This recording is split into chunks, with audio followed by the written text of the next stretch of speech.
Let's get started. Good morning, good afternoon, good evening to everyone, wherever you are in the world. I see we're pretty spread out. Welcome to the Komodor webinar. Today we're going to focus on drift happens, Kubernetes drift scenarios, and how to overcome them. I'll just quickly run through the agenda today. We're going to do a little like housekeeping and introductions. Then we're going to get straight into it, why drift happens, the impact of drift on actual environments, best practices and strategies, and a short live demo, and then we'll have QA. So just a little bit of housekeeping beforehand. Pretty straightforward. Yes, the webinar will be is recorded already, as you probably heard. We're also going to share the slides with all the participants. There's a QA button. You can ask if you have any questions and that you want us to cover during the Q&A section. There's a little QA section for participants. And the webinar should be around 40 to 45 minutes long, including everything. All right, so we're going to meet our speakers. So I'll just, Ilan Adler, I'm a product marketing manager at Komodor. And with me today and leading the webinar is Chen Kubani. Chen's a product manager at Komodor. She leads, hey Chen. She leads the troubleshooting team. Previously, Chen's held several product leadership roles, including head of cloud customer journey and big data and ML cloud service product managers at large public organizations. She's usually spotted at the office with her dog, Lychee. I don't know if Lychee is going to make an appearance, but maybe we'll save that as a bonus photo. And Chen's leading the product leader for our drift detection and management feature at Komodor. And welcome, Chen, and I'll hand over the reins to you. So first of all, thank you for joining. So let's start with a quick poll. So how does your team primarily detect potential configuration drift in Kubernetes today? Please, Mark. Just curious to see the results. Yeah, so we'll give it like another 15 or so seconds. You guys can see in the poll section different answers, and we'll just review the answers and sort of understand how different people are managing different things. And I'm going to close the poll. So we can go over, I'll read over the results. Let me just quickly show what the answers were. 60% of the 10 people who answered actually are using built-in features of GitOps tools like Argo CD and Flux. And the rest either don't have a consistent or process or doing it like via manually, I guess like kubectl diff. Or reactively. So interesting that a lot of our audience today are using GitOps. I think Chen's going to cover it. And I'll stop talking and give it back to you, Chen. So actually, I'm pretty happy to see the results because a lot of the time people can think that if they are using GitOps, then we should be covered. But the fact that you are together here with us, just showing that it is a pain, even though you are using GitOps. So actually, when looking at drift, there are a few concerns. So first of all, it can be really hard to track who changed what across clusters if you're not using GitOps. Additional thing is that the drift between clusters this is the main issue if we're talking about regions or environments. So this is the areas that most of the time the drift will happen. And even when using GitOps, the workflow can break down when change that meant for dev or for staging, for example, ended up in production. And also, if we'll take a look, you can use GitOps, that's great. But what if there is a problem with the CD? and some deploys cannot reach into production, and then the drift definitely can happen. Next, please. So why it happens, actually? So first of all, I'm not aware of your environment, but a lot of the time when we're talking about a lot of clusters, a lot of services, when the environments are getting bigger and bigger, there are more issues and more things that can be break and differ from environments.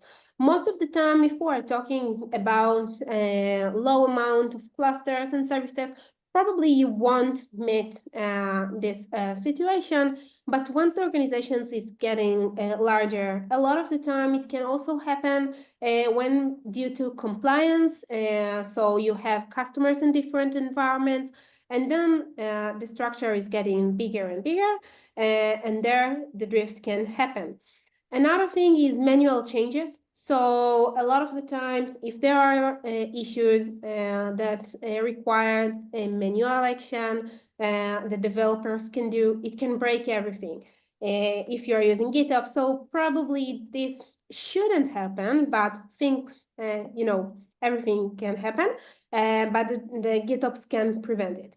Another thing is, as I already said, it's the deployment issues. So in large scale and a lot of complex Kubernetes environments, you can actually suffer from inconsistent deployments that actually have issues. It can be due to noisy neighbors on nodes or failed deploys that didn't complete it. And this can cause drift as well. So let's take a look of few examples. So the first one is actually, we have two production environments, one in the EU and one in the US. We are running smoothly in the EU. We cannot understand why the production in the US, one specific service is broken.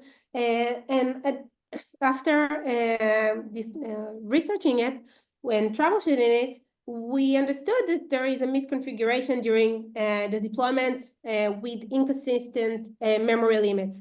A lot of the time, we are expecting all our production environments to have similar configuration, and for some reason, it breaks. A lot of the time, it can take the team a long time to troubleshoot and identify the issue, mostly if one environment is fine and the other one is not, and they then need to compare it as fast as possible in order to understand. Let's take a look on another example. So over here, we're talking about large Kubernetes scale fleet management. So if there is, in terms of hundreds of services across multiple clusters, an incomplete deployment process can left a specific cluster with an outdated image. So a failed deploy can cause a specific service to run on older version, and then it can cause a lot of issues and also hard to track and to spend a lot of hours to troubleshoot it. And the last thing, so for example, you are using in GitOps and one of the developers did by mistake and a configuration that's supposed to be tested in staging or development environment somehow reached to the production environment. So for example, it can be liveness and readiness probe that are incorrectly configured in the staging or environment, in staging or product or dev and reach to production. But it also can be things like memory or CPU request and limits. So you expect them to be in lower amount in development and staging, and in order to create stability, so you give higher values on production. And then if this configuration will take place from the development environment to the production one, it can cause a lot of issues. I'll just mention, Chen, before we continue, those three scenarios were actual scenarios that we heard about from our customers and our experience working with Kubernetes. So they're not like scenarios that we just cooked up. We've heard a lot, and the actual like timelines that we showed there were actually like feedbacks from customers on how long it took there. So it's not a problem that it's a problem that we're seeing quite often. I'll hand it back to you. Definitely. So in terms of understanding the impact of the drift, so what actually can happen? So first of all, it's performance and stability issues. So degraded services can reduce performance, increase failure rates in downtime, and the main issue that we are hearing from our customers is longer troubleshooting time. It's really hard to detect those configuration discrepancies, and as I said before, we have few customers with very large environments, for example, 200 clusters. Now let's understand where actually the problem is. So for example, we have a customers that each cluster is a store, and it's really, really hard to track that in all the stores, meaning all the clusters, once there is a new version, everything is aligned. So the troubleshooting time can take forever when you don't have the proper tools or best practices inside your own organization. Another thing is also security issues, because a lot of the time you expect to be aligned with all the vulnerabilities, and if the things are not aligned, you can suffer from outdated or misconfigured services around security best practices. And the last thing is also cost and inefficiency issues. So for example, if we're talking about a CPU and memory request and limits, so misaligned configurations can actually cause an impact of cloud costs, because it can be really hard to detect, because it won't appear as an issue, right? Because you define a higher limits and request, but you will actually suffer from cloud cost because you haven't noticed that the services configurations are misaligned between the environments. So basically, let's talk a little bit about recommendations and techniques. So drift happens, and you can actually detect and react to define those things. It requires a bit of investment from, mostly it will be the platform team, the DevOps teams that will invest that time to make sure that everything is aligned, but it can be worth it. It really depends on how much you are suffering from this area. I guess that if you are here together with me, it is the case. So first of all, it's to set guardrails where possible. So to use policies, automation. It can be also to create a baseline in the YAML examples with all the things in order to ensure and enforce best practices. We have also the area of manual changes. So in an environment or services that you are expecting to be aligned, you can also prevent manual changes and to restrict the RBAC configuration to make sure that it won't happen there. Another thing is move towards GitOps to use the Git as a single source of truth for configurations.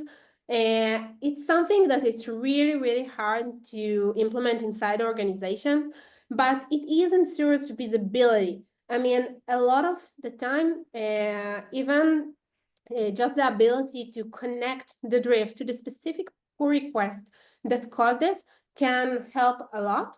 And also, it prevents from the manual actions to appear. We have few customers that are not using GitOps, so in order to prevent those issues, they actually prevent from the developers to do anything in their environment. But after that, if it happens, the developer won't be independent, and everything that he will ask the platform team. So basically, to invest the time for the GitOps can be very useful across environments. In terms of automating everything, so the actual causes, what I mean here is to proactively catch those misconfigurations, to run monitors and alerts, and identify those things before they happen, And if they already happen in higher environment, but to catch it even before in lower environment. And if you have specific configurations, specific services that you expect to be with specific configurations, image versions, etc. So just to add alerts and monitors to reduce the chance that it will happen. Another thing is to integrate drift into troubleshooting. What it means. So detect drift and to make the developer and to make your platform team to actually think that it can be the root cause. So it's something that you can actually add to your knowledge base, to your best practices that you are doing inside the organization. If you have, for example, troubleshooting best practices doc, once there is an issue, so insert it.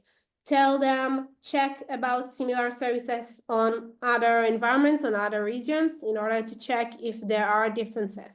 So once you will teach your people to be aware of the ability of drift to happen, they will insert it in their mind and will check it constantly whenever there is an issue.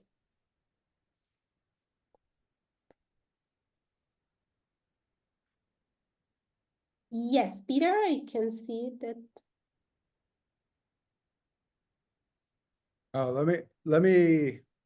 Let's continue here. I'll check with Peter if he has a question. Okay, thank you. Once we did the demo. So what I talked about is things that you can already do in your organization. I want to talk a little bit about how Komodor is winning the battle against Kubernetes drift. As Ilan already said, all the use cases that I talked about are things that we saw from customers and they suffered from it. And this is why we decided in Komodor to invest the time to actually detect it. And not only detect it, the first thing is to use a visual experience and a very simple way to understand it. The best way to do it is, like I told you, to define a baseline service, which you are considered as the North Star and that everything's supposed to be aligned according to this one. And once the user given us the baseline configuration, it can be a package, it can be service, so they can easily see and compare things across multi-cluster, multi-environments. Another thing is to identify the root cause fast. So what I told you about the ability to check what was changed right before the issue, the versions, if they are aligned, the configurations. So everything coming in Komodor is a very simple insight, an intuitive and user-friendly view. So you can compare versions and resources on your Helm chart very easily. We will see it in a second.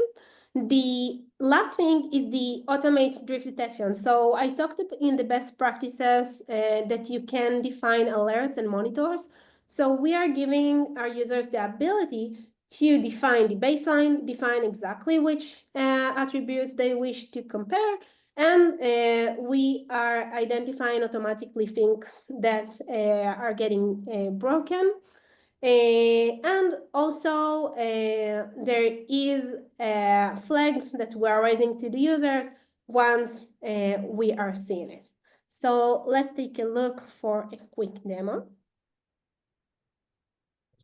While Chen shares her screen, I'll just remind people if there's any questions, you can use that QA tab. And Chen is going to share her screen. So over here, you can see that in Komodor, we're giving you a full visibility in terms of the each cluster and what is happening. So for example, over here in the production cluster, we can see that there are drift violations that we detect. If we will deep dive into that, we can see that there are packages that found in the production. And over here, one important thing that I want to mention is you can see that even if you are using multi-cloud, then we know to identify it. It's not an issue. You can just say exactly on which clusters you wish to check drift continuously, and which packages you expect to be the same. So if I will take the Komodor agent, for example, we're taking the package and all the resources, and we're checking the existence of the resources across all the clusters. So let's take a look over here. We can see that this deployment is experiencing drift between the clusters. So if we'll deep dive, we can see that in this specific cluster, the deployment have a lower image version, meaning that it wasn't updated, and also a difference for the CPU request and limit. Once I will click on the Analyze Drift, it will actually say why it happens and what is exactly different. So we can see that the workload has drifted due to failed deploy that happened.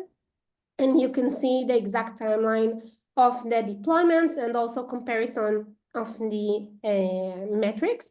And if we will click on Investigate, so Komodor is not only telling you why the drift is happened, but also what caused the deploy to fail. So over here, we can see that there are issues that we couldn't pull the container image due to connection issues to the container registry. And that's why we are closing the loop and giving you the ability to actually understand exactly why the drift happens and how to solve it.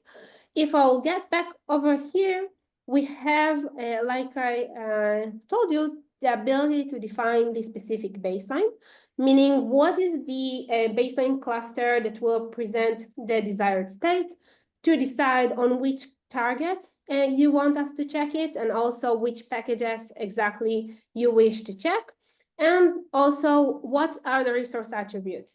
And here you can actually define the specific attribute that you wish us to check. Once we are identifying it, you will see it over here. You will get an alert, and you will see it in all the dashboards inside of Komodor. So this is the demo. Thank you, Chen. So that was a quick, let me quickly share my screen back. Not that that was a quick overview of some of the drift management features that we have in the Komodor platform. I'm going to open it up to questions. I still didn't. Everyone who's still with us is free to post their questions, but I'll get started with a couple questions. We're demoing this a lot at KubeCon in London a couple weeks ago, and one of the questions that I got asked at least a lot was a lot of people like told me, hey, like listen, like we have like differences between our environment, because obviously our staging or development environment is going to have low memory limits, and that's on purpose. So how does like the Komodor drift management tie into that and make it helpful? So because that's like a drift that I created. So how do you guys track that and deal with that? So that's a good question. I will start to answer not about Komodor, but best practices in general, and after that I will deep dive into Komodor. So in terms of the best practice to do so, when we talk about the alerts that you should configure, so you need to do a different alerts for the different environment regions, whatever it is. So if you expect all the staging environment to be with lower capacity of resources, just define baseline service inside of the environments and create alerts once the other ones are different from this one. And also for production, once you will have a different alert for a different environment, you will be able to track it and defer it. And it totally makes sense. Also in terms of the images. So it actually refer to everything. In Komodor, we are giving you a very simple way to choose the attributes, and also to choose if you want to do it only on production clusters. It can be according to naming patterns. It can be according to regions. So for example, Komodor, please track all the clusters that contain in their names EU. and then you can choose the specific attributes that you want to track. And there you can also set the desired state for each use case.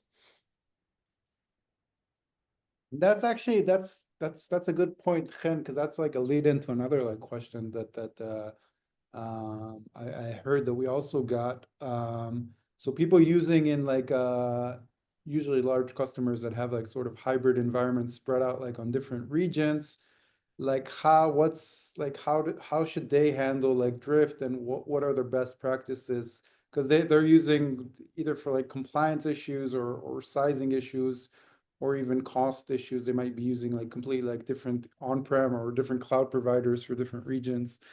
What's our like best practices for those types of customers? So that's a great, really, really good question. First thing, lucky us, all the Kubernetes resources are the same in terms of how they are deployed inside those environments. But in hybrid setups, the environmental inconsistencies increase the drift risk. You are totally right. So drift detection actually help you unify monitoring across diverse platforms. And also it allows you to ensure consistent configurations and reducing this complexity across both, for example, on-prem and cloud clusters. But once again, you will have to define it, and you will have to define exactly what you expect to be aligned. It's a matter of the time that you want to invest in it and how much it's painful for you. So in Komodor, it's really, really hard, very easy to define it. But not in Komodor, you will have to do some scripts and to define those alerts in different way. But definitely it creating a high risk in hybrid environments. And one last one, because this is the last chance if anyone else wants to have, but while we give that one last chance, you talked in the webinar, Chen, about GitOps, like changes like leaking. Is there any other like specific examples that we've run into that sort of under or highlight the difference or like the sort of shortcomings of that approach that can be caused by that, by using GitOps workflows and not being covered like 100%? Yeah, so it actually, this is the main question that we are always getting. A lot of the time it comes from the developers and not from the platform team, because the platform team know that even though there is GitOps, the drift may happen because they are familiar with the failed deploys, for example, that can happen. And also GitOps, and I'm combining it to your previous question, GitOps is less strong in the world of multi-cluster application. So it can be very, very hard to define GitOps workflows for multi-cluster application. And a lot of the time, things are going to be pretty clear and everything will look fine over Git, but not in terms of the applicative level. So in the applicative level, with if there are issues in the CI/CD, for example, you won't see it there. So in Git, everything will be fine, but you need to actually understand if all the deploys reach to their destination in a good way. And once you have hundreds of clusters, this is something that it's really, really hard to track. So this is the main issues around GitOps and why it can actually happen. And also it's in terms of, and this is what I said, it's a lot of awareness. I mean, once a developer experiences it, so yeah, he will know maybe to check it before or to like insert it to the steps that he's doing while troubleshooting. But if it's not something that the organization is aware of and the platform team or the DevOps team are not talking about it or guide the people to check it, so it will be very hard to track, very hard to detect, even though if they are using GitOps. Yeah, and that ties into what you mentioned earlier. This is especially with our customers, this is usually a question of scale, because when it's like small, like number of clusters, it's pretty like they can still like manage it, but then once they start hitting that scale is when it becomes like a real problem. Okay, I see. I'm just checking one last time. I don't see we have any other questions. If anyone on the webinar does have questions, they're welcome to email us. Like I said, they'll receive a copy of this recording and the slides as well. We're always happy to talk Drift. I'd like to thank again Chen for taking time out of her evening to walk us through this a very informative webinar, and wish everyone a good night or a good rest of the day, and cheers. Thank you, everyone. And if you have questions, please reach out through all platforms. We are here to answer your questions or any follow-ups that you wish. Bye. Bye-bye.